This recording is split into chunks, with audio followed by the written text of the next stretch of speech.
New Zealand विपक्ष में champions trophy semifinal मुकाबला रे पराजित होइछि दक्षिण आफ्रिका। यापर दलर भेटरान खेलाड़ी डेविड मिलर बड़ बयान दे भारत जोगु दल पराजित होइछि बोली कहिसेंति। टूर्नामेंट बाद पड़िबा परे मिलर आईसीसी यात्रा व्यवस्था को नहीं असंतोष व्यक्त करिसेंति, कारण यह हाइब्रिड मॉडल रे खेला जाउछि।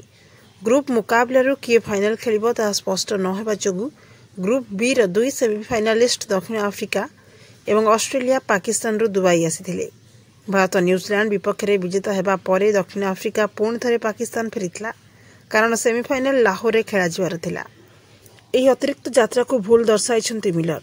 डेविड मिलर कहिसंती उड़ाण केवल 1 घंटा 40 मिनिट पई थिला, किंतु आमको ए यात्रा करबा को पड़िला जहा ठीक नथिला। यह सकाळर विमान थिला, आमको मैच परे यात्रा करबा को पड़िला। तापरे आमे अपराह्न 4 रे दुबई रे पहुंचलु एवं सकाळ 7:30 रे फेरिबा को पड़िला।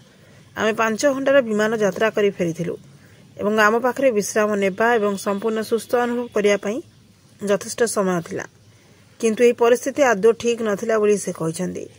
कहि रखुछु दक्षिण आफ्रिका सेमीफाइनल मैच हारिथिले मध्य डेविड मिलर बैट रे एक लढुआ इंग्लिश देखिया को मिलिथिला। डेविड मिलर 67 बॉल रे 100 रन रो अपराजित इंग्लिश खेलिथिले, जेउथिरे 10 चौका एवं 4 छक्का अंतर्भुक्त थिला। यह चैंपियंस ट्रॉफी इतिहास रे सबुठारु द्रुततम शतक मध्य थिला, किंतु से तांको दल को विजय आड़ को नहीं पारि नथिले।